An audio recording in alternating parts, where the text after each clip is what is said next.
गाँव की जिंदगी में एक अनोखी मिठास होती है, न शोर न जल्दी न दिखावे का जुनून। यहाँ दिन सूरज के साथ जागता है और शाम चांदनी के साथ सो जाती है।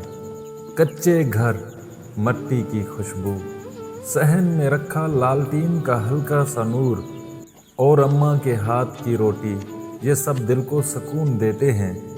बच्चे मट्टी में खेलते हैं, दरख्तों पर झूले लेते हैं और हर चेहरे पर सादगी की वो चमक होती है जो शहरों की रोशनियों में कहीं खो गई है।